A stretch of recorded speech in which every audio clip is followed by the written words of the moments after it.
Good morning, good afternoon, good evening. Welcome to Raven's Readings.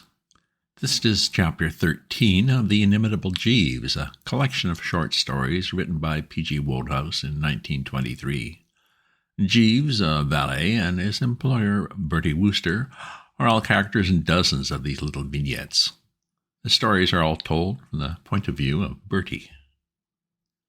Last chapter, Jeeves managed to get Bertie's friend Bingo out of an unwanted engagement. There are a lot of these little disasters, it seems, in the life of Bertie and his friends.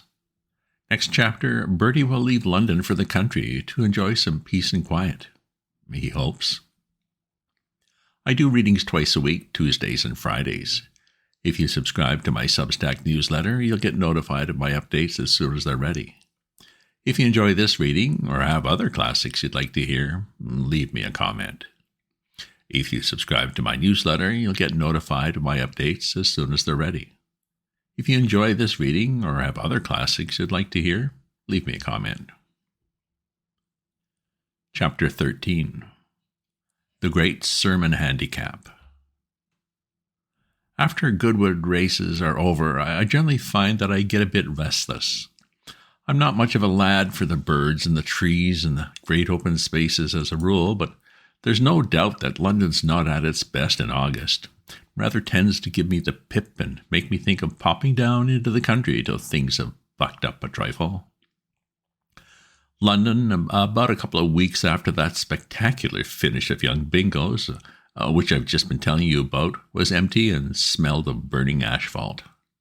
All my pals were away, and most of the theaters were shut, and they were taking up Piccadilly in great spadefuls. It was most infernally hot.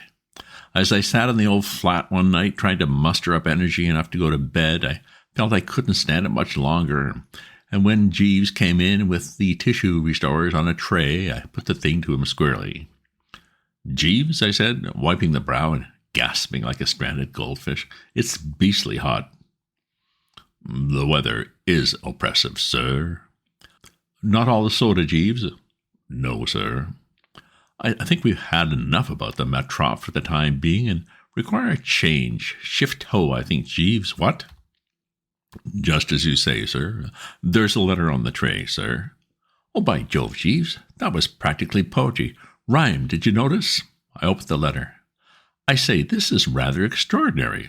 "Sir?" "You know Twing Hall?" "Yes, sir." "Well, Mr. Little is there." "Indeed, sir."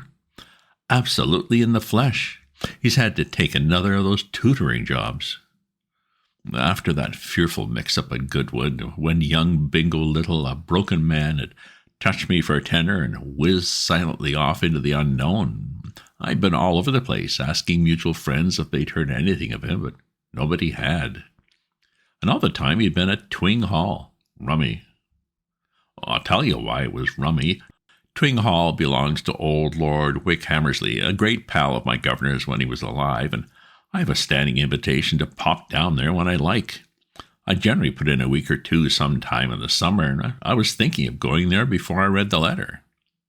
And what more, Jeeves? My cousin Claude and my cousin Eustace. You remember them?" "Very vividly, sir." "Well, they're down there too, reading for some exam or other with the vicar.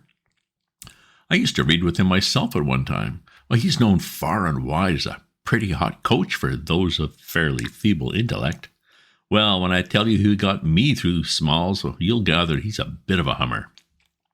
I call this most extraordinary." I read the letter again. It was from Eustace. Claude and Eustace are twins, and more or less generally admitted to be the curse of the human race. "The Vicarage, Twing, Gloss. Dear Bertie, do you want to make a bit of money? I hear you had a bad Goodwood, so you probably do. Well, come down here quick and get in on the biggest sporting event of the season. I'll explain when I see you, but you can take it from me. It's all right. Claude and I are with the reading party at old Heppenstall's. There are 9 of us, not counting your pal Bingo Little, who's tutoring the kid up at the hall. Don't miss this golden opportunity, which may never occur again. Come and join us. Yours, Eustace." I handed this to Jeeves, and he studied it thoughtfully. What do you make of it? A rummy communication, what? Very high-spirited young gentleman, sir. Mr. Claude and Mr. Eustace up to some game I should be disposed to imagine. Yes, but what game, do you think? It is impossible to say, sir. Did you observe that the letter continues over the page? Eh? I grabbed the thing. This was what was on the other side of the last page. Sermon handicap, runners and betting, probable starters. Reverend Joseph Tucker, Badgwick, scratch. Reverend Leonard Starkey Stapleton, scratch. Reverend Alexander Jones, Upper Bingley, receives 3 minutes. Reverend W. Dix, Little Clifton on the Wold, receives 5 minutes. Reverend Francis Heppenstall, Twing, receives 8 minutes. Reverend Cuthbert Dibble, Boosted Parva, receives 9 minutes. Reverend Orlo Hugh, Boosted Magna, receives 9 minutes. Reverend J.J. Roberts, Failed by the Water, receives 10 minutes. Reverend G. Hayward, Lord Bingley, receives 12 minutes. And Reverend James Bates, Gandil by the Hill, receives 15 minutes. The above have arrived. Prices 5-2. Tucker, Starkey 3-1, Jones 9-2, Dix 6-1, Heppenstall, Dibley, Hugh 108, any other. Baffled me. Do you understand it, Jeeves? No, sir. Well, I think we ought to take a look at it anyway, what? Undoubtedly, sir. Righto, then. Pack our spare dicky and a toothbrush and a neat brown paper parcel and send a wire to Lord Wickhammersley to say we're coming and buy 2 tickets on the 5:10 at Paddington tomorrow. The 5:10 was late as usual, and everybody was dressing for dinner when I arrived at the hall. It was only by getting into my evening things in record time and taking the stairs to the dining room in a couple of bounds that I managed to dead heat with the soup. I slid into the vacant chair and found I was sitting next to old Wickhammersley's youngest daughter, Cynthia. "Oh, hello, Althing," I said. Great pals we've always been. In fact, there was a time when I had an idea I was in love with Cynthia. However, it blew over. A dashed pretty and lively and attractive girl, mind you, but full of ideals and all that. I may be wronging her, but I have an idea she's the sort of girl who would want a fellow to carve out a career and whatnot. I've known her to speak favorably of Napoleon. So what with one thing and another, the jolly old frenzy sort of petered out, and now we're just pals. I think she's a topper, and she thinks me next door to a loony, so everything's nice and matey. Well, Bertie, so you've arrived. Oh, yes, I've arrived. Yes, here I am. I say, I seem to have plunged into the middle of quite a young dinner party. Who are all these coves? Oh, just people from roundabout. You know most of them. You remember Colonel Willis and the Spencers? Oh, yes. Of course, yes. And there's old Heppenstall. Who's the other clergyman next to Mrs. Spencer? Mr. Hayward from Lower Bingley. What an amazing lot of clergymen there are around here. There's another next to Mrs. Willis. That's Mr. Bates, Heppenstall's nephew. He's an assistant master at Eton.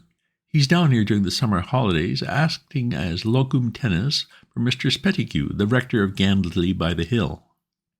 I thought I knew his face. He was in the 4th year at Oxford when I was a fresher. Rather a blood, got his rowing blue and all that. I took another look round the table and spotted young Beagle. Ah, there he is, I said. There's the old egg. There's who? Young Bingle Little. Great pal of mine. He's tutoring your brother, you know. Good gracious, is he a friend of yours? Rather. Known him all my life. Then tell me, Bertie, is he at all weak in the head? Weak in the head?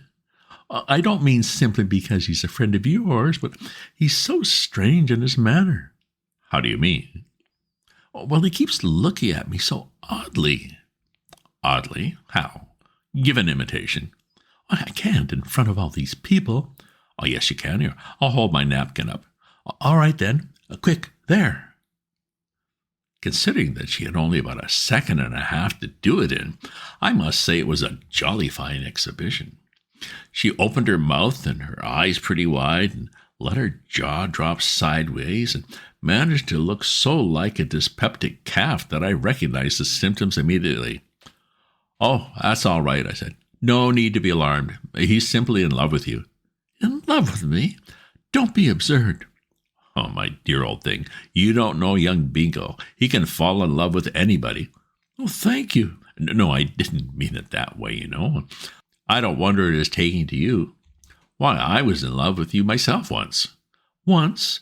And all that remains now are the cold ashes. This isn't one of your tactful evenings, Bertie. Well, my dear sweet thing, dash it all, considering that you gave me the bird and nearly laughed yourself into a permanent state of hiccups when I asked you. Oh, I'm not reproaching you. No doubt there were faults on both sides. He's very good-looking, isn't he? Good-looking? Bingo? Bingo good-looking? No, I say, come on now, really. Well, I mean, compared with some people, said Cynthia. Sometime after this, Lady Wickhammersley gave the signal for the females of the species to leg it. They duly stampeded. I didn't get a chance of talking to young Bingo when they'd gone, and later in the drawing room he didn't show up. I found him eventually in his room, lying on the bed with his feet on the rail, smoking a tufa. There was a notebook on the counterpane beside him. "Hello, old Scream," I said. "Hello, Bertie," he replied, in what seemed to be a rather moody, distracted sort of manner. "Rummy finding you down here," I said. "I take it your uncle cut off your allowance after that Goodwood binge, and you had to take this tutoring job to keep the wolf from the door?" "Correct," said young Bingo tersely. "Well, you might have let your old pals know where you were." He frowned darkly. "I didn't want them to know where I was. I wanted to creep away and hide myself. I've been through a bad time, Bertie, these last weeks. The sun ceased to shine." "That's curious. We've had gorgeous weather in London." "The birds ceased to sing." "What birds?" "Oh, what the devil does it matter what birds?" said young Bingo with some asperity. "Any birds. The birds around here. Well, you don't expect me to specify them by their pet names, do you? I tell you, Bertie, it hit me hard at first, very hard." "What hit you?" I simply couldn't follow the blighter. "Charlotte's calculated callousness." "Oh, I've seen poor old Bingo through so many unsuccessful love affairs that I'd almost forgotten there was a girl mixed up with that Goodwood business. Of course, Charlotte Corday Rowbotham, and she'd given him the raspberry, I remembered, and gone off with Comrade Butt. "I went through torments," he said. "Recently, however, I've bucked up a bit. Tell me, Bertie, what are you doing down here? I didn't know you knew these people." "Me? I've known them since I was a kid." Young Bingo put his feet down with a thud. "Do you mean to say you've known Lady Cynthia all that time?" "Rather. She can't have been 7 when I met her at first." "Good Lord," said young Bingo. He looked at me the first time as though I amounted to something and swallowed a mouthful of smoke the wrong way. I love that girl, Bertie," he went on when he'd finished coughing. "Yes, a nice girl, of course." He eyed me with pretty deep loathing. "Don't speak of her in that horrible casual way. She's an angel, an angel. Was she talking about me at all at dinner, Bertie?" "Oh, yes." "What did she say?" I remember one thing. She said she thought you were good-looking." Young Bingo closed his eyes in a sort of ecstasy, and then he picked up the notebook. "Pop off now, old man. There's a good chap," he said in a hushed, faraway voice. "I've got a bit of writing to do." "Writing?" "Poetry, if you must know." "I wish the dickens," said young Bingo, not without some bitterness, "she had been christened something except Cynthia. There isn't a damn word in the language it rhymes with. Ye gods, how I could have spread myself if she'd only been called Jane." Bright and early next morning, as I lay in bed blinking at the sunlight on the dressing table and wondering when Jeeves was going to show up with a cup of tea, a heavy weight descended on my toes. The voice of young Bingo polluted the air. The blighter had apparently risen with the lark. "Leave me," I said. "I would be alone. I can't see anybody until I've had my tea." "When Cynthia smiles," said young Bingo, "the skies are blue, the world takes on a roseate hue, birds in the garden trill and sing, and joy is tisking of everything. When Cynthia smiles," he coughed, changing gears. "When Cynthia frowns—" "What the devil are you talking about?" "I'm reading you my poem, the one I wrote to Cynthia last night. I'll go on, shall I?" "No." "No?" No, I haven't had my tea. At this moment, Jeeves came in with a good old beverage, and I sprang on it with a glad cry. After a couple of sips, things looked a bit brighter. Even young Bingo didn't offend the eye to quite such an extent. By the time I finished the first cup, I was a new man, so much so, I not only permitted but encouraged the poor fish to read the rest of the bally thing, and even went so far as to criticize the scansion of the fourth line of the fifth verse. We were still arguing the point when the door burst open, and in blew Claude and Eustace. One of the things which discouraged me about rural life is the frightful earliness with which events begin to break loose. I've stayed at a place in the country where they jerked me out of the Dreamless at about 6:30 to go for a jolly swim in the lake. At Twing, thank heaven, they know me and let me breakfast in bed. The twins seemed pleased to see me. "Good old Bertie," said Claude. "Stout fellow," said Eustace. "The Rev told us you had arrived. I thought that letter of mine would fetch you." "You can always bank on Bertie," said Claude, "a sportsman to the fingertips. Well, has Bingo told you about it?" "Not a word. He's been—" "We've been talking," said Bingo hastily, "of other matters." Claude pinched the last slice of thin bread and butter, and Eustace poured himself out a cup of tea. "It's like this, Bertie," said Eustace, settling down cozily. "As I told you in my letter, there are 9 of us marooned in this desert spot, reading with old Heppenstall. Well, of course, nothing is jollier than sweating up the classics when it's 100 in the shade, but there does come a time when you begin to feel the need of a little relaxation, and by Jove, there are absolutely no facilities for relaxation in this place whatever. And then Steggles got this idea. Steggles is one of our reading party, and between ourselves, rather a worm as a general thing, but still you have to give him credit for getting this idea." "What idea?" "Well, you know how many parsons there are around here? There are about a dozen hamlets within a radius of 6 miles, and each hamlet has a church, and each church has a parson, and each parson preaches a sermon every Sunday. Tomorrow week, Sunday the 23rd, we're running off the great sermon Handicap. Steggles is making the book. Each parson is to be clocked by a reliable steward of the course, and the one that preaches the longest sermon wins.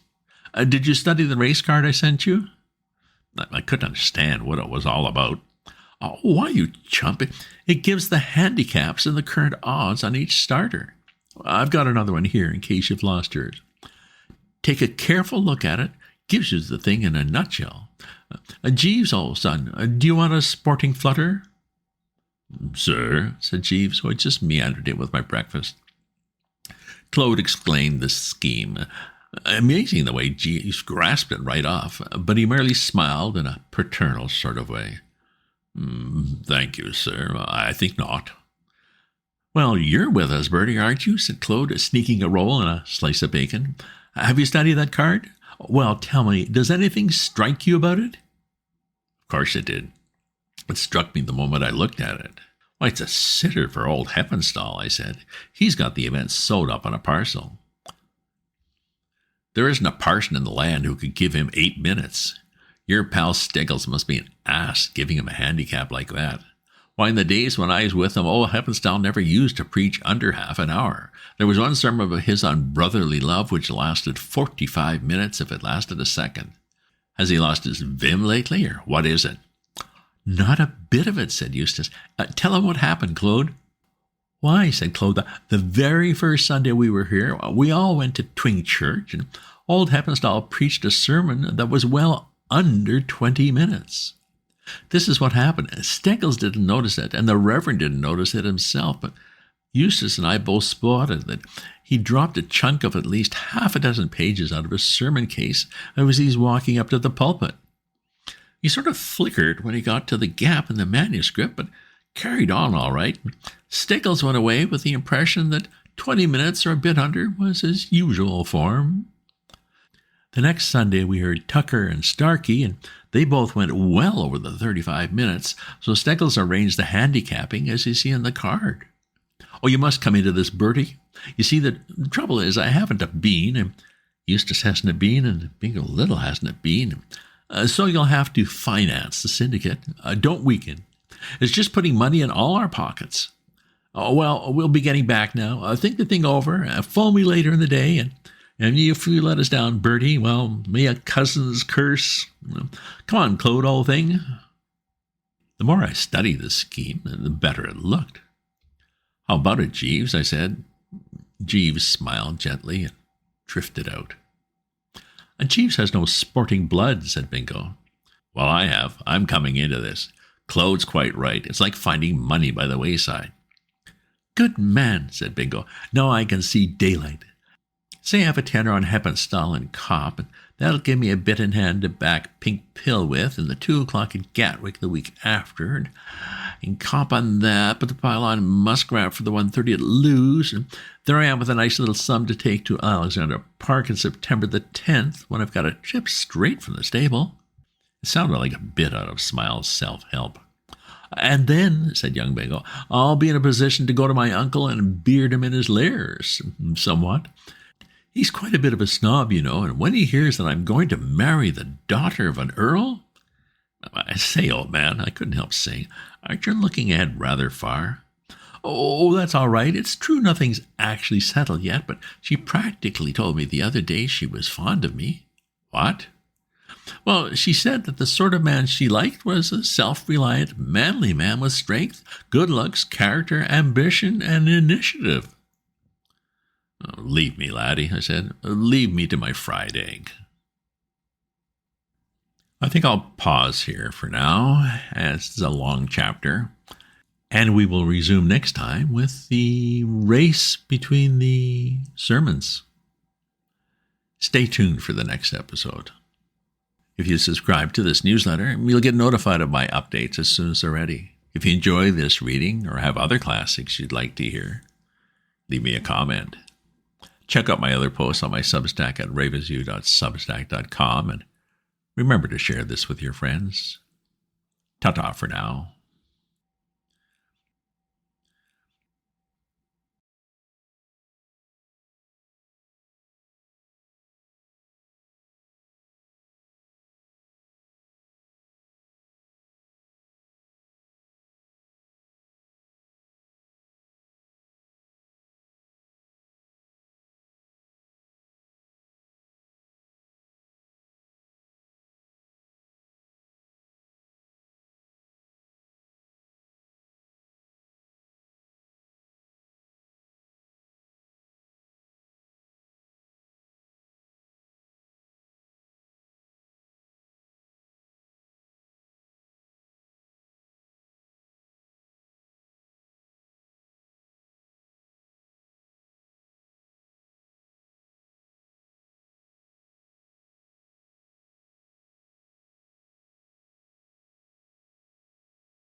I think I'll pause here for now, as it's a long chapter, and we will resume next time with the race between the sermons. Stay tuned for the next episode. If you subscribe to this newsletter, you'll get notified of my updates as soon as they're ready. If you enjoy this reading or have other classics you'd like to hear, leave me a comment. Check out my other posts on my Substack at ravensview.substack.com, and remember to share this with your friends. Ta-ta for now.